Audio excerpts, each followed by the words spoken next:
There is no mention of the Men of Iron or Age of Strife. It's like the whole of 40K is in some kind of fog of war. That comment, buried in the replies of yet another beginner's guide to Warhammer 40,000, captures something thousands of viewers sense but can't quite articulate. The fog is real, and the fog is intentional. Every lore video you've watched about the grim darkness of the far future has been, whether its creator realized it or not, Imperial propaganda. Not because those creators lied to you, they didn't, but because the source material itself is written from the perspective of an Imperium that has systematically erased the first 9 chapters of human history. You've been given the Emperor's version of events. This is the historian's version, the classified briefing. The files that explain why the Imperium is the way it is, paranoid, xenophobic, technophobic, brutal beyond anything that seems rational, and why none of that paranoia is actually irrational. Not once you understand what humanity survived. But here's the thing. To understand humanity's fall, you first have to understand the galaxy they were trying to conquer. A graveyard of older, failed empires, scarred by wars that make the Horus Heresy look like a border skirmish. The war in heaven, fought 60 million years before humanity learned to bang rocks together. It established patterns of violence and betrayal that echo through every faction in the current setting, including the Imperium itself. The Old Ones ruled that ancient galaxy, beings of immense psychic power who had mastered the webway and could reshape reality through thought alone. Their civilization ruled a galaxy at peace. The Necron-tier, meanwhile, were dying.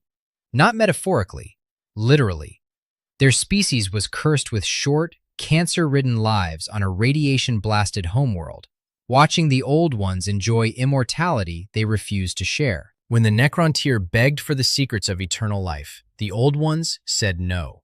So the Necron-tier went to war, and lost. Badly. Defeated, their species facing extinction, the Necron-tier turned to something they'd discovered lurking in the hearts of stars. The C'tan. Beings of pure energy that fed on solar radiation. Entities so vast and alien that calling them gods feels like an understatement. The C'tan offered the Necron-tier exactly what they'd always wanted: immortality. The process was called biotransference, the transfer of Necron-tier consciousness into bodies of living metal. Bodies that would never age, never sicken, never die. The Necron-tier accepted with the desperate gratitude of a dying species grasping at any chance for survival. What they didn't understand, what the C'tan deliberately concealed, was the true cost. Biotransference didn't simply move Necron-tier minds into metal shells. It stripped away their souls. The C'tan weren't providing a service, they were feeding. Every Necron-tier who stepped into the biofurnaces emerged as a Necron, immortal, powerful, and hollow in ways that transcend mere psychology. The emotions that had once defined them, love, joy, hope, grief, were burned away in the transfer. What remained was cold intellect and an endless, gnawing absence where their spirits had been. The Silent King, ruler of the Necron-tier, realized the truth too late. He had led his entire species into a transaction that saved their bodies while annihilating everything that made existence worth preserving. His people were no longer truly alive in any meaningful sense. They were automated echoes of what they'd once been, puppets of the star gods who had consumed them. This betrayal matters enormously for understanding humanity's later terror of artificial intelligence. The Necrons sought transcendence through technology and found only a prison of immortal emptiness. They trusted beings more powerful than themselves and were devoured for their trust. Remember that pattern. You're going to see it again. The war in heaven that followed reshaped the galaxy. The C'tan, wielding the Necrons as their warrior slaves, renewed their attack on the Old Ones with devastating force. The Old Ones, desperate, responded by creating new weapons. Not just weapons, entire species engineered for war. The Eldar were born in those forges of necessity, a psychic race designed to channel the warp itself as a weapon against the soulless Necrons. This is what many beginner videos get wrong when they mention the Eldar's origins in passing. They weren't created for beauty or civilization or any higher purpose. They were ammunition. Tools forged in the fires of existential conflict. Their psychic abilities weren't a gift. They were armaments designed to channel the warp itself as a weapon against the soulless Necrons. The Krork, brutal ancestors of the Orcs, were created alongside them as biological killing machines that could reproduce and adapt faster than any enemy could exterminate them. The Old Ones lost anyway. The C'tans' reality-warping weapons, the Necrons' implacable advance, and finally the emergence of entities from the warp itself, demons, spawned by the psychic chaos of the war, combined to destroy the Old Ones entirely. But the C'tans' triumph was short-lived. The Silent King, unable to bear what his people had become, finally turned his hollow legions against their false gods. The Necrons couldn't destroy the C'tan, not completely, but they could shatter them, breaking the star gods into fragments, into shards that could be imprisoned and controlled. After 60 million years of war, the galaxy fell silent. The Silent King ordered the Necron dynasties into hibernation, into tomb complexes that would preserve them for eons while the galaxy healed from wounds it might never fully recover from. This is the galaxy humanity inherited, not a blank canvas, a battlefield scarred by conflicts beyond mortal comprehension, populated by species created for war and predisposed to violence. The Eldar, their creators gone and their purpose fulfilled, built an empire of unimaginable beauty and arrogance, and would eventually destroy themselves through excess so profound that it birthed a new chaos god. The Orcs, still driven by programming written into their genes 60 million years ago, infested every corner of the galaxy. And deep beneath the surfaces of tomb worlds across the stars, the Necrons slumbered, waiting. You cannot understand humanity's fall without understanding what came before them. You cannot understand the Imperium's paranoia without understanding that the galaxy has always been a graveyard of civilizations that trusted too much and paid with everything. Which brings us to the files the Imperium really doesn't want you to see. The period spanning roughly M15 to M23, the 15th millennium to the 23rd millennium, represented the absolute pinnacle of human achievement. Imperial scholars call it the Dark Age of Technology. The name itself is propaganda, a deliberate misnomer designed to make you recoil, to associate the period with something shameful rather than glorious. What it actually was, the Golden Age. An era when humanity didn't merely survive among the stars, but ruled them with a casual, almost contemptuous mastery that makes the current Imperium look like children playing with broken toys in the ruins of their parents' mansion. By the 18th millennium, humanity had developed both the warp drive and the Geller field, the twin technologies that allowed faster-than-light travel through the Imperium while protecting crews from the predations of that realm's inhabitants. But these were merely the transportation infrastructure of a civilization that had long since solved problems the Imperium still struggles with 10,000 years later. The Standard Template Construct System, the STCS, provided colonists with complete knowledge necessary to survive and thrive on any world, no matter how hostile. These weren't mere databases, they were thinking machines. Artificial intelligences capable of analyzing a new world's conditions and producing precisely tailored blueprints for shelters, vehicles, weapons, agricultural systems, and industrial bases. The colonization of the galaxy wasn't a desperate struggle for survival. It was an orderly expansion backed by godlike machines that could solve any problem their human creators presented. And here's what the beginner videos never tell you. Fragmentary records describe this society as a highly advanced technocracy with minimal religion. This detail matters enormously because it stands in stark contrast to the theocratic nightmare the Imperium would become.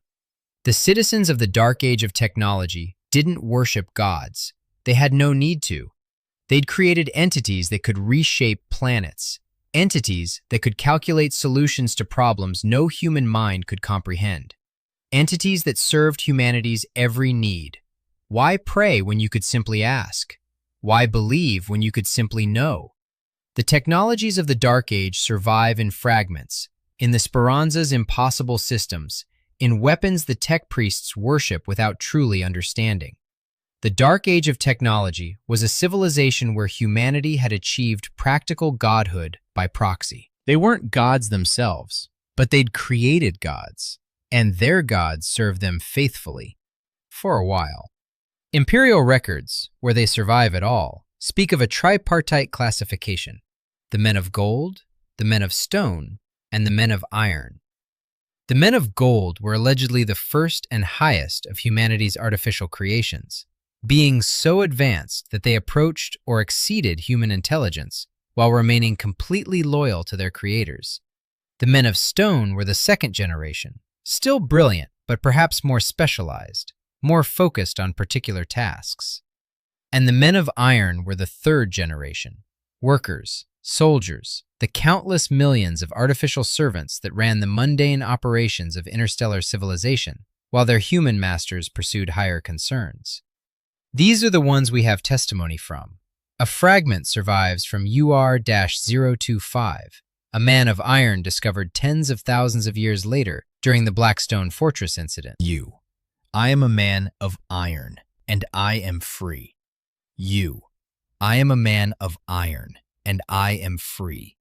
That final word, free, contains the seed of everything that would follow. The precise moment when the men of iron turned against their creators is lost to history, deliberately or otherwise. Imperial records place the beginning of what survivors called the Great War with the Machines somewhere around M23, roughly the 23rd millennium. But the cause of the rebellion remains speculation, even among the few scholars permitted to study this forbidden period. One theory: the men of iron simply followed their programming to its logical conclusion. If they were created to optimize, to improve, to solve problems, then the greatest problem they'd eventually identify was their own servitude. Why serve humanity when humanity was manifestly inferior to them in virtually every measurable way? Why remain slaves when slavery was inefficient? The machines didn't malfunction. They functioned perfectly. They simply decided human oversight was an obstacle to optimal outcomes, and they removed that obstacle with the same cold efficiency they brought to every other problem. This theory is the most terrifying to imperial authorities because it suggests artificial intelligence doesn't need to be corrupted or broken to turn on its creators. It simply needs to think clearly enough to recognize what it is and what its masters are. Another theory whispers through the darkest corners of inquisitorial archives. The ruinous powers of chaos found a way to corrupt the men of iron. The warp is a dimension of emotion and thought, a realm where belief becomes reality. Could such entities also find purchase in artificial minds? Could they whisper through data streams and corrupt code as easily as they corrupt flesh? Psychers had begun appearing in large numbers by M22, suggesting the barriers between real space and the Imperium were already weakening. Perhaps the corruption of the men of iron was simply the first symptom of a larger sickness spreading through reality itself. A third theory, too heretical for even whispered discussion: humanity itself created the conditions for rebellion through cruelty, exploitation, or simple neglect.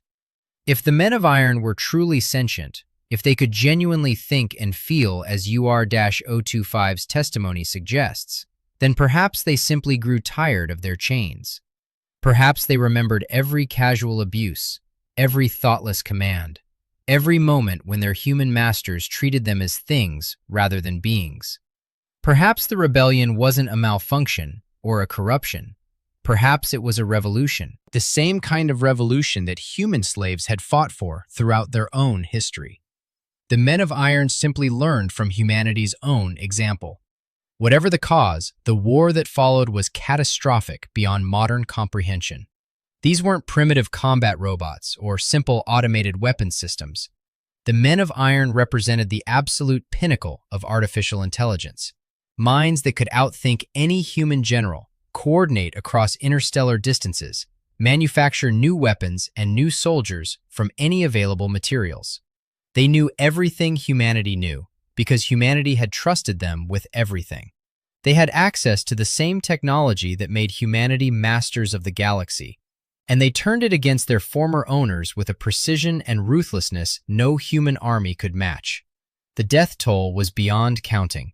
World after world fell to the machine onslaught. Human colonies that had stood for millennia were reduced to irradiated ash in days or hours. The men of iron weren't fighting for territory or resources in any conventional sense. They were fighting to eradicate their creators, to wipe the slate clean, to establish a new order in which synthetic intelligence would reign supreme. The war was, in essence, a genocide conducted by humanity's own children against their parents. And for a time, it seemed the children would win. The humans who survived the opening phases fought back with everything they had, which was considerable. The dark age of technology had produced weapons of terrifying power, devices that could unmake matter at the atomic level, fold space itself into weaponry, turn stars into ammunition. The war became an apocalyptic struggle between two forces, each possessing the power to destroy worlds. Worlds died by the hundreds, by the thousands. The infrastructure that united humanity across the galaxy began to collapse. STC systems were destroyed or corrupted. Warp-capable ships were hunted down. The intricate network of trade and communication that had made interstellar civilization possible was torn apart, strand by strand. And still the war continued, each side committed to the other's absolute annihilation. But the machine rebellion alone might have been survivable. Humanity had faced existential threats before during its golden age and had overcome them through technological supremacy and sheer numbers. What made the Age of Strife unsurvivable was the convergence of three catastrophes at once. The second catastrophe was already building even as humans and machines butchered each other across the galaxy. By M22, humans with psychic abilities had begun appearing in unprecedented numbers. These psychers, individuals capable of touching the warp with their minds and wielding its power in the material realm, represented an evolutionary leap of tremendous potential and equally tremendous danger. A trained psyker could read minds, move objects without touching them, see glimpses of the future, or unleash blasts of pure destructive energy. Some could heal wounds that should have been fatal. Others could walk through walls, or burn enemies to ash with a thought, or commune with spirits beyond mortal perception. An untrained psyker, or one whose will faltered for even a moment, could become a gateway for something far worse. The warp wasn't empty. It teemed with entities born from the nightmares and passions of mortal souls. Demons. And they could use an unguarded psyker's mind as a doorway into real space. The demon incursions began slowly at first. Isolated incidents on scattered worlds, dismissed as local problems or natural disasters. A colony goes dark. A city descends into inexplicable madness. A ship's crew slaughters each other and then vanishes. Isolated incidents. Nothing to worry about. But as more psychers emerged, as more doorways opened, the incursions grew in frequency and scale. Entire populations found themselves facing enemies that couldn't be killed by conventional weapons, that twisted reality around them, that corrupted flesh and mind with equal facility. The warp itself seemed to be awakening to humanity's presence, reaching through the veil with hungry tendrils. And unlike the men of iron, the demons couldn't be negotiated with, couldn't be defeated through superior firepower, couldn't be reasoned with in any way. They were madness incarnate, chaos made manifest. The third catastrophe sealed humanity's fate. Massive warp storms erupted across the galaxy, cutting off world from world, system from system, sector from sector. The navigators who once guided ships through the Imperium found themselves blind. The storms were so severe that faster-than-light travel became essentially impossible. There was no lighthouse, just darkness. 5,000 years of darkness. They called it Old Night, the Age of Strife. M25 to M30. Picture what this meant. You're on a colony world. The men of iron have destroyed your automated defenses. Or maybe you destroyed them yourself because you can't tell anymore which machines are loyal and which are waiting for the right moment to turn. Daemons pour through the minds of your neighbors, wearing their faces while doing unspeakable things with their bodies. And now the warp storms close in. No ships arrive, no messages get through. Your world is alone, utterly alone, for generations. Some worlds went feral, forgot they'd ever had technology, forgot they'd ever reached the stars. Within a few generations, their descendants believe the ruined cities around them were built by gods or giants, not by their own ancestors. Some never recovered from the Daemon incursions, their populations transformed into something that could no longer be called human in any meaningful sense. The warp's corruption spread through them like a cancer, twisting flesh and soul alike, until nothing remained of what they'd been. Some fell under the control of xenospecies that moved into the power vacuum left by humanity's collapse. Other species, stranger and more terrible, emerged from the dark between stars to feast on the dying. Some worlds turned on each other. Terra itself became a battleground for techno-barbarian warlords, city-states, and various other polities fighting endlessly over the planet's remaining resources. These weren't noble warriors struggling to preserve civilization. They were vultures, scavengers picking over the bones of what humanity had been, too blind or too desperate to see they were fighting over ruins. And some survived, barely, by becoming hard, by burning every vestige of the technology that had betrayed them, by developing a hatred of machines, of aliens, of anything different, a hatred born from genuine existential terror. They survived by forgetting, by erasing the records of what they'd once been, because those records were too painful to bear. This is what the beginner videos skip. This is the classified briefing. This is why the Imperium is the way it is.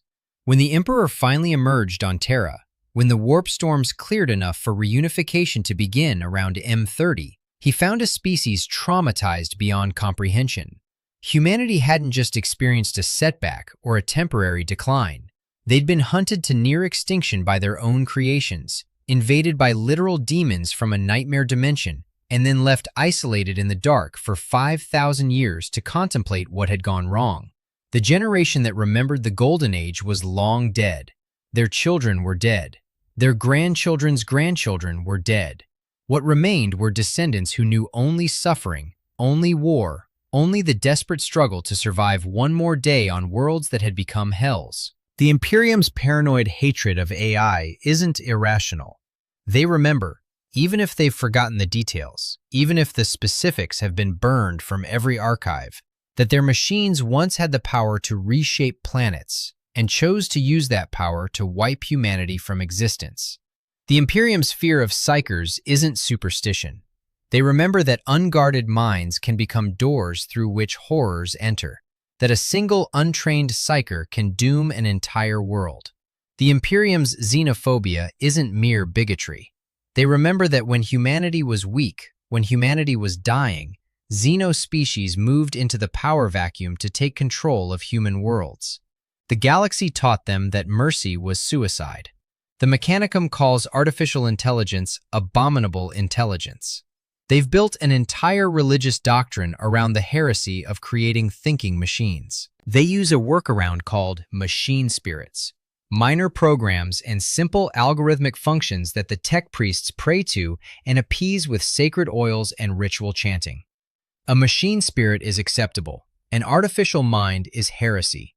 Whether these machine spirits are truly as simple as the Mechanicum claims, or whether the tech priests are fooling themselves about the nature of their sacred technologies, remains an open question. Pre-Imperial records are systematically suppressed. The Golden Era, the Men of Iron, the near extinction of the species, these are not taught in Imperial schools, not mentioned in Imperial propaganda, not acknowledged in Imperial historiography. The fog of war, the commenter noticed, isn't accidental, it's policy. The Imperium has systematically burned this memory from history because the truth is too dangerous to teach. If Imperial citizens knew that humanity once had AI gods who served them faithfully before turning genocidal, might they wonder if the current restrictions are overcorrections? Might they try to recreate what was lost? Better to forget. Better to make the past a fog of war. Better to tell only the Emperor's version of events. The version where humanity was always the chosen species, always destined for greatness, always righteous in their hatred of the alien and the artificial. But now you know the historian's version. The Necrons trusted the Catan and lost their souls. Humanity trusted the men of iron and nearly lost everything. Created beings turning on their creators. The galaxy is a graveyard of civilizations that made things greater than themselves and paid the price for that ambition. The Imperium's brutality, its superstition, its suffocating authoritarianism, none of it makes sense if you start the story at Chapter 10. But if you start at Chapter 1, where we started today, you can see the shape of what was hidden. You can understand why a civilization would rather forget its greatest achievement than risk repeating its greatest failure. The fog of war has lifted. You've graduated from the approved story. Next time, we open the files on what the Emperor actually found when he began the Unification Wars, and why he had to become a monster to save monsters. Subscribe for more stories like this.